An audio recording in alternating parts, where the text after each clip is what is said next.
하나님의 진리 등대 길이 빛나네.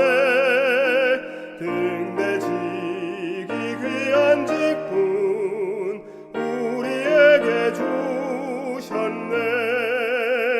해상 등대 불을 켜서 험한 바다 비추세. 물에 빠져 헤매느니 건져내서 구하세. 죄의 밤은 깊어가고 성난 물결 설렌다. 불빛 찾아 헤매느니 여기저기 많도다. 해상 등대 불을 켜서 험한 바다 비추세. 물에 빠져 헤매느니 건져내서 구하세.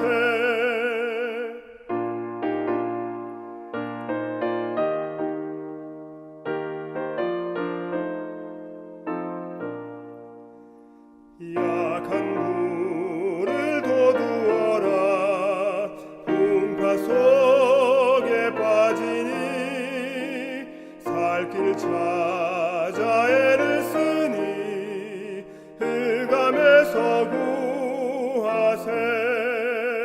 해상 등대 불을 켜서 험한 바다 비추세. 물에 빠져 헤매느니 건져내서 구하세.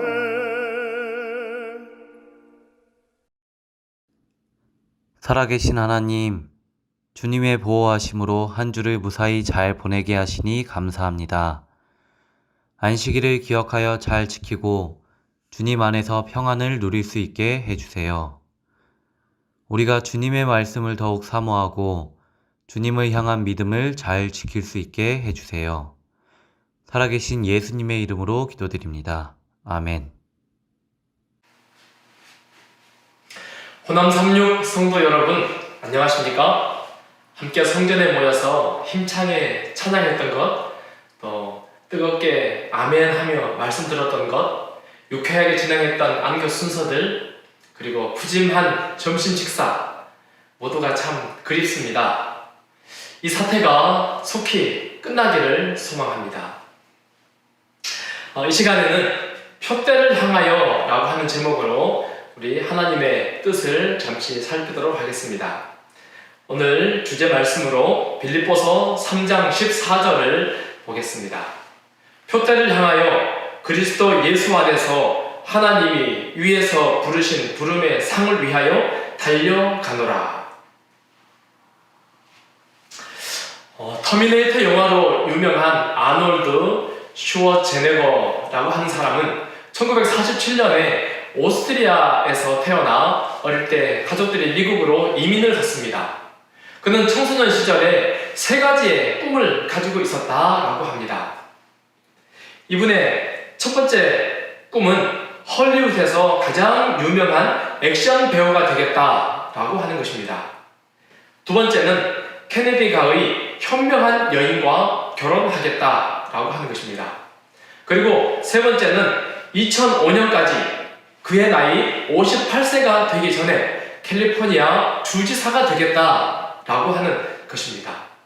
그리고 그는 자기의 꿈을 이루기 위해서 메모지에 3가지를 잘 적었습니다.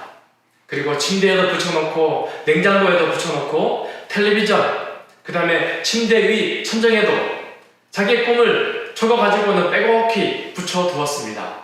아침에 일어나면 눈을 뜨자마자 자기의 목표가 확실하게 눈에 띄고 보였습니다. 게다가 자기 방문을 외출했다가 들어와서 문을 여는 순간, 내 꿈은 무엇이지?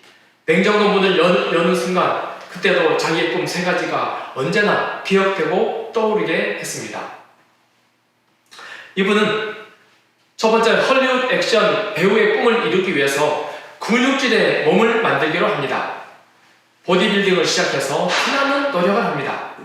그리고 드디어 18살 때 전국 보디빌딩 대회에 나가서 우승을 합니다. 그 후 각종 보디빌딩 대회에 참석하여 우승 트로피들을 막 휩쓸려 오기 시작합니다. 특히 미국의 미스터 유니버스 대회에서 5년 연속 우승을 하면서 영화 감독들의 눈에 띄었고 몇 영화를 거쳐 드디어 우리가 잘 아는 터미네이터에 출연하게 됩니다. 멋진 액션 배우라고 하는 꿈을 이분은 이루게 된 것이죠. 그리고 두 번째 꿈을 이루기 위해서 아침마다 눈을 뜨면서 그는 이렇게 외쳤습니다. 아놀드, 나는 사랑받기에 충분한 자격이 있어. 나는 사랑받을 자격이 있다니까. 너의 미소는 가장 아름다운 미소야. 언제나 그는 이렇게 외쳤습니다. 그리고 드디어 미국 MBC 방송국 기자이자 앵커인 마리아 슈 라이버를 만나게 되었고 결혼하게 됩니다. 마리아 슈 라이버는 케네디 대통령 누나의 딸입니다. 그의 두 번째 꿈도 이렇게 이루어지게 되었습니다. 그리고 그는 2003년도에 캘리포니아의 주지사 선거에 나가서 당당하게 당선됩니다. 자기가 세웠던 꿈 3가지를 모두 다 이루게 되었습니다. 그것도 자기가 계획했던 해보다 2년이나 앞당겨서 말입니다. 워싱턴 어빙이라는 분이 이런 말을 했습니다. 위대한 사람에게는 목표가 있고 평범한 사람에게는 소망만 있을 뿐이다. 자, 여러분에게는 목표가 있습니까? 부지런히 달려가고 있는 표대가 여러분에게는 있습니까? 오늘 처음에 읽었던 빌립보 3장 14절을 세번역으로 다시 한번 읽어보겠습니다. 그리스도 예수 안에서 하나님께서 위로부터 부르신 그 부르심의 상을 받으려고 목표를 향하여 달려가고 있습니다. 이 말은 제가 예전부터 참 좋아했던 말인데요. 겨누지 않고 쏘면 100% 빗나간다. 아무리 많은 화살을 쏜다 할지라도 아무렇게나 쏘고 나면은 관역에 단 하나의 화살도 맞출 수 없는 것입니다. 집중하고 겨누고 쏴도 빗나가는 화살이 우리 주변에는 얼마나 많습니까? 관역을 정확하게 정하고 집중하고 정성을 다하여 쏘아야지만이 관역에 정확하게 화살이 꽂히는 것입니다. 성경에 등장하는 믿음의 용사들 역시 모든 사람들이 다 목표가 뚜렷했습니다. 사도 바울, 살아남는 이들 311쪽에는 이렇게 말합니다. 그의 생애의 가장 큰 목표는 전에 멸시하던 그리스도의 이름을 높이고 그를 위하여 봉사하는 것이었다. 그는 단 하나의 소원은 사람들을 구주에게로 인도하는 일뿐이었다. 사도 바울의 관역은 주님을 위해서 봉사하는 것이었습니다. 다른 말로 말하면 선교였지요. 그래서 그는 매 맞고 돌 맞고 여행 중에 배가 여러 번 파손당하지만은 그리고 감옥에 갇히고 죽을 뻔한 고비를 여러 번 겪었지만은 결코 포기하지 않고 자신의 표대를 향하여 부지런히 달리고 있었습니다. 느헤미야를 한번 보실까요? 선지자 왕 660쪽에 느헤미야의 원수들이 그를 그들의 권세 하에 끌어넣지 못한 이유는 하나님의 사업에 대한 느헤미야의 굳은 헌신과 하나님께 대한 똑같은 굳은 신뢰심 때문이었다. 게으른 영혼은 유혹에 쉽게 굴복하지만 고상한 목표와 목적에 열중하는 사람의 생애는 악이 발붙일 곳을 거의 찾지 못한다. 느헤미야의 목표 또한 고상하고 아주 뚜렷했습니다. 하나님의 무너진 성을 재건하겠다라고 하는 그의 큰 목표가 확실하기 때문에 어떠한 유혹도 어떠한 난관도 그로 무릎 꿇게 하지 못했다라고 하는 것이지요. 언젠가 큰 태풍이 와서 저희 고향에 모든 도로가 다 끊어지고 기찻길이 망가져 모든 교통수단이 수독된 적이 있었습니다. 그때 마침 저희 아버지께서 이웃 도시로 가셨다가 집에 돌아오는 길에 교통수단이 없어 걸어서 집에 오게 되셨습니다. 그런데 아무래도 이 길을 쉽게 가려면은 기찻길로 따라서 걸어가는 것이 쉽겠다라고 생각하셨습니다. 그래서 기찻길을 따라서 졸졸졸졸 걸어 오셨습니다. 한참을 걷다 보니 터널이 나왔습니다. 늘 지나다니고 옆에서 봤던 터널입니다. 그래서 생각 없이 터널 안으로 발을 내딛었습니다. 당시에 어떤 불빛도 가지고 있지 않았기 때문에 한참 걷다 보니 아무것도 보이지 않는 전방이 깜깜해지는 지륵 같은 밤이 되었습니다. 한참 걷다가 뒤를 돌아보니 저 뒤에 들어오셨던 출구가 아주 작은 빛으로 작게 보이고 있었습니다. 10분 걷고 20분 걷고 30분쯤 걸었을까요? 한참 가다 보니 이제는 앞에도 뒤에도 그 어떤 빛도 보이지 않는 정말 말 그대로 깜깜한 암흑천지였습니다. 그리고는 조금씩 더듬으면서 길을 걸으셨습니다. 걷다 보니 저 멀리에서 갑자기 작은 바늘 같은 불빛 하나가 보이더랍니다. 빛을 보고 걷고 또 걸었습니다. 이 빛이 조금씩 커지는 것입니다. 처음에는 주먹만 해지더니 더 걷다 보니 이제는 머리만 해지고 그래도 계속 걷다 보니 드디어 점점 커져서 큰 터널 입구가 되어서 보이더라는 것입니다. 칠흑같이 어두워도 바늘 구멍만한 목적지가 저 멀리 보인다라고 하는 믿음만 있다면 그 빛이 분명 내가 가야 하는 출구라고 하는 확신만 있다면 희망을 가지고 걸을 수 있는 것입니다. 목표만 확실하다면 언제든지 전진하여 나갈 수 있는 것입니다. 자, 그렇다면 말세를 살아가는 우리 성도님들에게 삶의 목표는, 표대는 무엇이 되어야 할까요? 여러분에게 있어서 목표는 무엇입니까? 이 시간 말세라고 하는 성경의 몇 단어를 한번 생각해 보고 싶습니다. 성경에는 말세, 신약에 7번이라고 하는 단어가 등장하는데요. 에스카토 헤메라, 날들의 맨 끝, 날들의 가장 극단적인 끝이라고 이야기합니다. 이 시간 말세 7가지 중에서 2가지를 이 시간 좀 생각해 보고 싶습니다. 그리고 과연 말세를 살아가는 우리들에게 관여, 목표는 무엇이 되어야 하는지 한번 상고해 보겠습니다. 첫째, 우리가 생각해 볼 말세, 사도행전 2장 17절입니다. 하나님이 말씀하시기를 말세에 내가 내 영을 모든 육체에 부어주리니 너희의 자녀들은 예언할 것이요 너희 젊은이들은 환상을 보고 너희의 늙은이들은 꿈을 꾸리라. 말세의 징조, 하나님의 약속은 성령을 부어주시겠다라고 하는 약속입니다.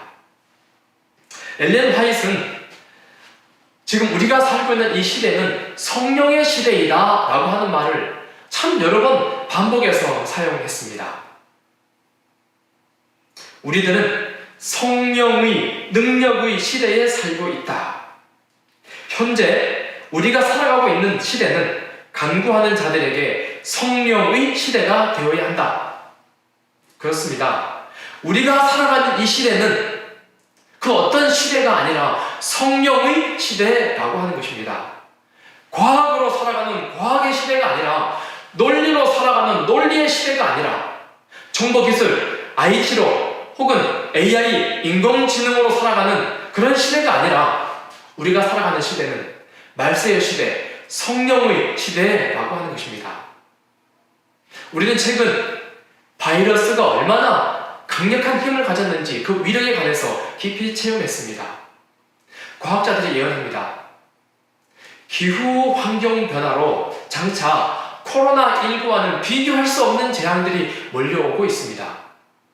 말세는 인간의 과학이나 논리, 재능으로 살아가는 시대가 아닙니다. 말세는 성령으로 살아가는 성령 시대입니다. 자, 성령 시대에 살아가는 우리들. 그렇다면 우리 성도들의 목표가 너무나 분명해지지 않습니까? 말세를 살아가는 성도의 첫 번째 목표는 성령으로 사는 것이 되어야 한다는 것이죠. 성령 시대에 성령으로 살아가는 것. 그렇다면 이 성령은 어떻게 우리가 경험하는 것일까요? 어떻게 하면 우리가 성령을 받을 수 있을까요? 사도행전 8장에는 이렇게 말합니다. 그들이 사마리아로 내려가서 그들을 위하여 성령 받기를 기도하니 성령을 받는지라. 그렇습니다. 성령을 구할 때, 성령을 주십시오라고 기도할 때에 받게 되는 것입니다. 사실 사도행전에는 간절히 기도함으로 성령을 받았던 이야기들이 참 많습니다. 이들은 기도할 때마다, 성령을 구할 때마다 성령의 임재가 경험되었습니다. 그리스도인들을 막 핍박하던 사울이 다메섹에 와서 눈이 멀었습니다. 그러나 하나님의 종 아나니아가 와서 사울을 위하여 간절히 안수하며 기도합니다. 성령 충만을 구할 때에 사울이 성령을 받습니다. 사도행전 9장 17절 아나니아가 그에게 안수하여 이르되 내가 너로 보게 하시고 내가 다시 보게 하시고 성령으로 충만하게 하신다. 그리고는 사도행전은 이 부분을 이야기하기를 이렇게 말합니다. 아나니아는 그리스도의 대리자로서 사울의 눈을 만졌다. 그리고 그가 그리스도의 이름으로 기도할 때에 사울은 성령을 받았다. 하나님을 핍박하는 사람이지만은 아나니아가 그를 위하여 간절히 기도할 때에 비록 사울이라 할지라도 그가 성령을 받았다라고 기록합니다.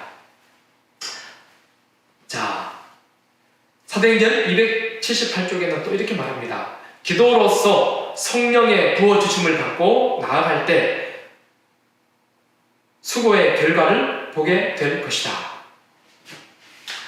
말세를 살아가는 우리의 목표가 분명해졌지 않습니까? 우리의 기도 제목, 첫 번째 기도 제목은 언제나 기도할 때마다 성령 시대를 살아가는 우리에게 하나님 성령을 부어주소서, 성령으로 위로하게 하소서, 성령으로 말하게 하소서, 성령으로 나아가게 하소서. 성령의 임재가 우리가 바라보고 우리가 목적으로 삼아야 하는 관용이어야 한다는 것입니다. 성령의 시대에 성령으로 살아가는 것, 이것이 우리의 첫 번째 목표가 되기를 간절히 바랍니다. 특별히 우리 호남 36은 교역자 단체입니다.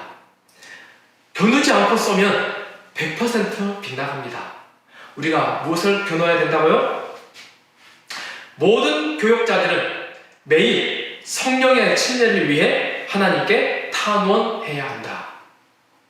우리 사랑하는 선생님들이시여, 선생님 가족들이시여, 모든 교역자들이시여, 매일 성령의 침례를 위하여 하나님께 탄원하는 우리의 목표를 바르게 세우고 목표를 향하여 부지런히 전진해가는 우리 모두가 되기를 간절히 바랍니다. 두 번째, 우리가 살펴보고 싶은 말세라고 하는 단어는 디모데후서 3장에 등장하는 단어입니다. 잘 아시는 말씀이죠? 너는 이것을 알라. 말세에 고통하는 때가 이르러 사람들이 자기를 사랑하며 돈을 사랑하며 자랑하며 교만하며 비방하며 부모를 거역하며 감사하지 아니하며 거룩하지 아니하며 5절입니다. 경건의 모양은 있으나 경건의 능력은 부인하니 이 같은 자들에게서 내가 돌아서라. 디모데후서 3장은 계속해서 말세의 징조, 그 분위기를 설명합니다. 그리고는 14절에 와서는 그러나 너는 배우고 확신한 일에 거하라. 또 어려서부터 성경을 알았나니 성경은 능히 너로 하여금 그리스도 예수 안에 있는 믿음으로 말미암아 구원에 이르는 지혜가 있게 하느니라. 그렇습니다. 말세 여러 가지 징조들, 사건들, 분위기들을 설명하고 나서는 그러나 너는 성령으로 온전하게 하며 성령으로 모든 선한 일을 행할 능력을 갖춰라 라고 지금 명령하고 있습니다. 말세의 성도들의 목표는 성경에 사는 성경의 사람이 되는 것이다 라고 합니다. 성경으로 능력을 얻어야 합니다. 성경으로 위로를 배워야 합니다. 성경으로 교훈과 책망을 우리가 받아야 한다라고 하는 것입니다. 여러분 가정에서 가장 많이 나오는 쓰레기가 무엇입니까? 저희 집에는 종이가 아닐까라고 생각됩니다. 신문, 우편물, 다 쓴 노트들, 광고지, 택배 박스, 프린트 아웃된 A4 용지와 많은 종이들, 이것들을 온 집안 이것들이 돌아다니면서 집안에 쌓여서 천덕꾸러기가 됩니다. 여기저기 걸리고 또 책상을 어지럽히고 소파와 거실을 거실들을 어지럽힙니다. 그런데 읽지 않은 신문, 뜯지 않은 박스나 우편물, 빈 공책은 처음에는 굉장히 대접을 받습니다. 하지만 일단 한번 읽히고 나면, 뜯기고 나면, 극적거리고 나면 마셔버린 음료수처럼, 캔처럼 그렇게 버림받습니다. 가끔 좋은 글귀가 있어서 신문으로 스크랩을 해서는 보관하기도 합니다. 그러나 이건 역시 시간이 지나고 나면 쓰레기가 되어서 집안에 걸리적거립니다. 그렇다면 우리 가정에 있는 다른 종이, 이 성경은 어떻습니까? 읽어버린 신문처럼, 마셔버린 음료수 캔처럼 혹 취급받고 있지는 않습니까? 혹 아침마다 막 배달되어 온 신문처럼, 막 배달되어 온 음료수처럼 이것을 반갑게 맞이하고 귀하게 여기고 계십니까? 이 성경은 하나님이 날마다 아침마다 우리에게 배달해 주시는 생수입니다. 말세를 살아가는 우리에게 매일 새로운 능력을 주시는 생명의 에너지 통로입니다. 말세에는 날마다 이것을 마셔야지 건강하게 살 수 있습니다. 말세에는 날마다 이것을 먹어야지 면역력이 생겨 다양한 영적인 질병들을 이길 수 있습니다. 말세를 살아가는 우리에게 이 성경이 가장 최고의 첫 번째 관역이 되어야 합니다. 성경으로 생수를 얻고, 성경으로 위로를 얻고, 성경으로 능력을 얻어야 하는 것입니다. 날마다 성경을 먹고 성경을 마심으로 말세를 살아가는 성도들의 목표가 확실해지기를 간절히 바랍니다. 말씀을 정리하겠습니다. 위대한 사람에게는 언제나 목표가 있었습니다. 위대한 믿음의 용사들에게는 목표가 분명했습니다. 말세를 살아가는 우리 성도들에게도 목표가 분명해야 합니다. 우리의 목표, 첫 번째 목표는 성령으로 사는 것입니다. 오늘날의 시대는 성령 시대입니다. 우리가 성령을 받아야 하고 성령으로 살아야 되고 성령의 임재를 날마다 경험해야 한다는 것입니다. 기도할 때마다, 우리의 소원을 아뢰 때마다 성령을 달라고 끊임없이 기도하며 성령이 우리의 목표, 첫 번째 목표가 되기를 간절히 바랍니다. 두 번째, 말세를 살아가는 성도들의 목표는 성경의 사람이 되는 것입니다. 말세에 수많은 징조와 사건들이 있습니다. 수많은 유혹들이 있습니다. 수많은 재앙들이 있습니다. 이것들로부터 정신을 똑바로 차리고 하나님의 완전한 사람이 되는 길은 성경의 사람이 되는 것입니다. 호남 36 성도 여러분, 목표가 분명함으로 승리하는 우리 모두가 되기를 간절히 바라며 말씀을 줄이겠습니다. 우리 다 같이 기도하겠습니다. 하나님 아버지, 또 귀한 안식일을 주시고 사랑하는 가족들 한자리에 모여 하나님께로 마음을 드리게 하셨사오니 감사드립니다. 수많은 목표가 있고 수많은 일들이 놓여 있지만은 우리의 최고의 목표는 성령을 구하는 것이요 성령의 사람이 되는 것임을 다시 한번 결심합니다. 우리의 결심들 위에 함께해 주셔서 성령의 사람, 성령의 사람 우리 모두가 되도록 축복하여 주시옵소서. 사랑의 예수님의 이름으로 기도합니다.